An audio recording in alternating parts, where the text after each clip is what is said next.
Bismillah. Assalamualaikum warahmatullahi wabarakatuh. Alhamdulillah, sahabat podcast Manhaj Salaf.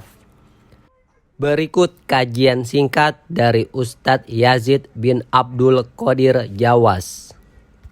Orang-orang musyrik zaman dahulu,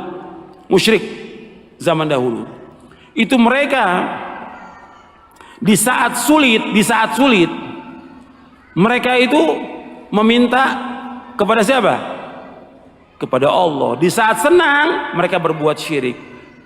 Kalau yang ada sekarang ini, ya, umat ini, sebagian dari umat ini di saat senang berbuat syirik kepada Allah, di saat susah berbuat syirik kepada Allah. Iya tidak? Kalau orang kafir, musyrik di zaman dulu, Allah sebutkan dalam Al-Quran. Allah abadikan dalam Al-Quran, dalam surah Al-Ankabut. Allah berfirman, فَإِذَا رَقِبُوا فِي الْفُلْكِ دَعَوُا اللَّهَ مُخْلِصِينَ لَهُ الدِّينَ فَلَمَّا نَجَّاهُمْ إِلَى الْبَرِّ إِذَا هُمْ يُشْرِكُونَ. Apabila mereka menaiki perahu, diombang-ambingkan oleh ombak, mereka berdoa kepada Allah. Ini orang-orang musyrik ini, orang-orang kafir. Mereka berdoa kepada Allah dengan ikhlas kepada Allah. Tatkala kami selamatkan mereka ke daratan, idzahum yusyriku, tiba-tiba mereka berbuat syirik kepada Allah. Jadi mereka berbuat syirik di saat apa? Di saat senang. Berdoa kepada Allah di saat apa? Di saat susah. Kalau yang sekarang ini sebagian umat berdoa minta kepada kubur wali, datang ke kubur wali, mereka minta ke sana di saat susah dan di saat apa? Di saat senang. Ini yang satu perbedaan. Yang kedua sekarang, orang-orang musyrik pada zaman dahulu, mereka ini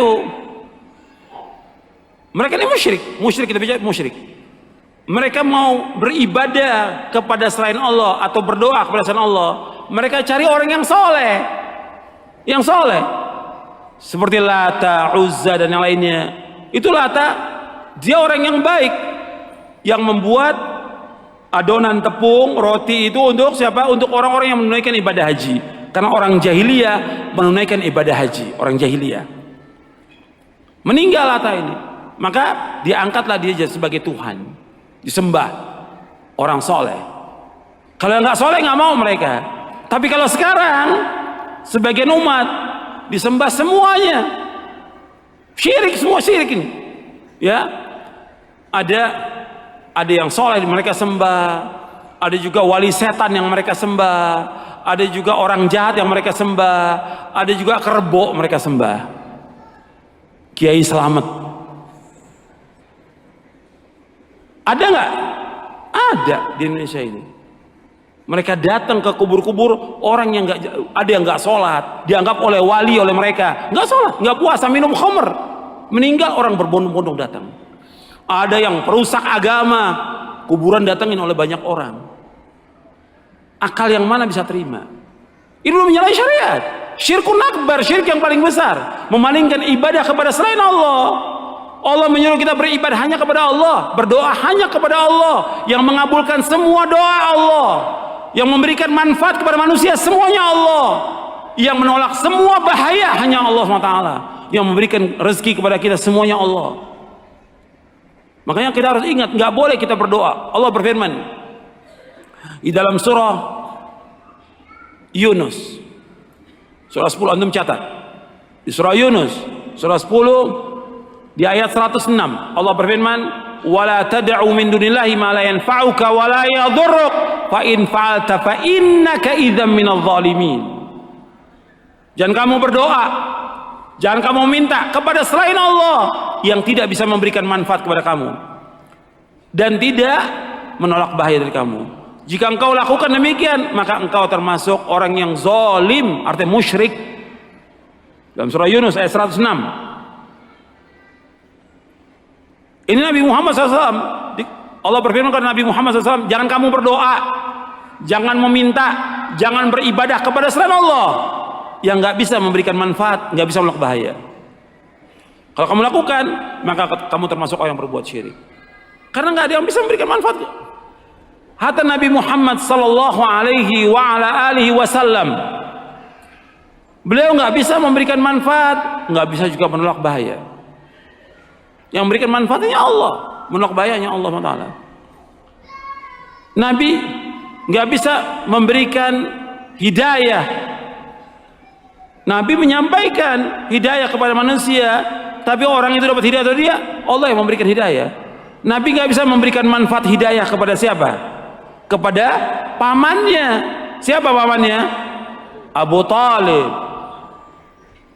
yang membantu dakwah Nabi. Nabi berusaha menyampaikan dakwah ini agar pamannya masuk Islam, nggak bisa. Sampai Allah turunkan ayat dalam surah Al-Qasas, innaka la tahdi man ahbabta walakin Allah yahdi man yasha. Engkau nggak bisa memberikan petunjuk kepada orang yang kau cintai, tapi Allah menunjuki siapa yang Allah kehendaki. Nabi ingin pamannya dapat hidayah, memberikan manfaat, nggak bisa. Yang bisa memberikan manfaat hanya Allah saja. Yang menolak bahaya pun hanya Allah. Nabi nggak bisa menolak bahaya. Nabi Muhammad SAW waktu perang Uhud, Nabi kena kepalanya, berdarah-darah kepalanya, giginya ada yang copot. Nabi Sallallahu Alaihi Wasallam, Nabi nggak bisa menunjukkan bahwa nggak ada dalam Islam juga ilmu kebal. Itu nggak ada ilmu kebal. Nabi Muhammad SAW luka parah di kepalanya, giginya juga copot. Sallallahu Alaihi Wasallam, gugur giginya waktu perang Uhud. Nabi nggak bisa menolak bahaya. Yang bisa menolak bahaya hanya Allah. Yang bisa memberikan manfaat Allah. Makanya kita harus kembali kepada Allah, berdoa kepada Allah, sampaikan hajat kita hanya kepada Allah. Karena yang bisa melakukan itu semuanya adalah Allah SWT, bukan manusia. Apalagi orang yang sudah mati, nggak bisa apa-apa. Yang masih hidup aja nggak bisa memberikan manfaat, apalagi yang sudah mati. Makanya orang-orang yang datang ke kubur-kubur, akalnya mereka di mana? Akalnya, pertama akalnya. Atau mau dicari pertama agamanya gimana? Agamanya mereka, katanya Islam. Masa Islam berbuat syirik? Ya bisa batal keislamannya. Yang kedua akalnya. Akalnya kalau dia gunakan, ini kan orang sudah mati, dimandikan, dikafankan, disolatkan, digotong, sampai di kuburan berbondong-bondong datang minta manfaat. Dia nggak bisa mandikan dirinya sendiri, iya kan? Nggak bisa. Akalnya di mana? Begitu juga hatinya dia di mana? Makanya ini sudah jauh dari agama ini. Perbuatan syirik ini merusak agama, merusak hati, merusak akal, merusak kehormatan manusia. Bahkan bisa mereka lebih jelek daripada binatang. Karena menghinakan kepada apa? Kepada makhluk. Kita wajib beribadah yang kepada Allah, menghinakan diri kita hanya kepada Allah. Makanya dikatakan ibadah itu, kata Ibnu Qayyim, ghayatul hubbi ma'a ghayatil dhul. Puncaknya kecintaan hanya kepada Allah dan puncaknya kehinaan hanya kepada Allah. Ghayatul hubbi ma'a ghayatil dhul. Puncaknya kecintaan hanya kepada Allah dan puncaknya kehinaan diri kita hanya kepada Allah, tidak kepada yang lain. Makanya harus perhatikan, ketika orang berbuat syirik akan dihinakan Allah. Di muka bumi dihinakan, nanti di kubur dihinakan, di akhirat lebih lagi dihinakan oleh Allah.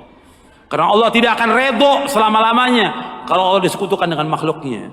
Maka doa itu ditujukan hanya kepada Allah.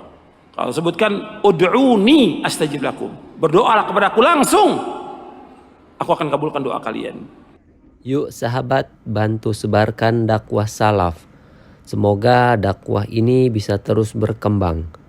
Rasulullah Shallallahu Alaihi Wasallam bersabda, barang siapa yang menunjuki kepada kebaikan, maka dia akan mendapatkan pahala seperti pahala orang yang mengerjakannya. Hadis riwayat Muslim nomor 1893.